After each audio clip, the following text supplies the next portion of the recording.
السلام عليكم. دي الحلقة الثانية من كورس أساسيات اللغة الفرنسية أولى ثانوي. لو أنت كمان تانية ثانوي أو تالتة ثانوي اتفرج على الفيديوهات دي، هتفيدك وهتراجع على الفرنساوي اللي أنت نسيته أكيد يعني. دونك النهاردة إن شاء الله هنشرح ليز أكسون، الحاجات الشروط كده اللي أنت بتشوفها كده على الكلمات، زي الكلمات اللي هخليها تظهر قدامك دي. النهاردة هنتعلم أنواعها إيه وإيه الحروف اللي بتيجي عليها. سي بارتي. بفكرك طبعا إن أنا سايب لك في أول كومنت جروب سنة أولى ثانوي وثانية ثانوي وثالثة ثانوي اللي هنشرح عليه المنهج كاملا إن شاء الله. أول نوع معانا لاكسونت ايجو. تعال نعرف ونشوف هو بيجي مع حروف إيه وإيه الإكزامبل بتاعته. أولا بيجي مع حرف الأو، بنطقه إيه إيه.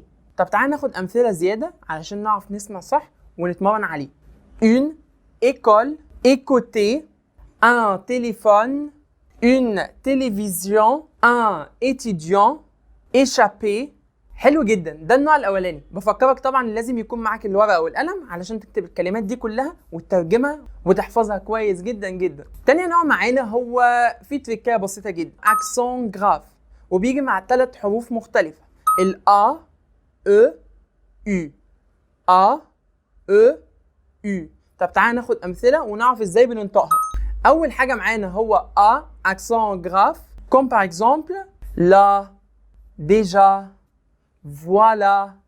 تاني حرف E accent grave comme par exemple le père, la mère, frère, mammifère. تالت نوع معانا هو accent circonflexe، بيكون شبه الشابو كده زي الطاقية. طب تعال ناخد أمثلة كده. أولا الA comme tâche, pâte, gâcher, chapeau, un château. تاني حرف الE une fête, une tête, une fenêtre.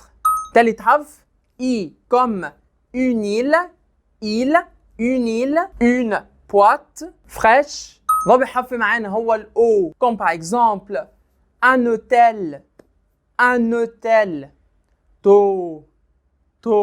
آخر حرف الU comme par exemple sur. ما تنساش في اخر الفيديو طبعا تعمل لايك وتدعي لنا دعوه حلوه كده في الكومنتات، زائد طبعا ما تنساش تدخل على الجروب بتاعتنا على التليجرام عشان المنهج بتاعك وتشيره مع زمايلك كمان. اشوفكم على خير، سلام.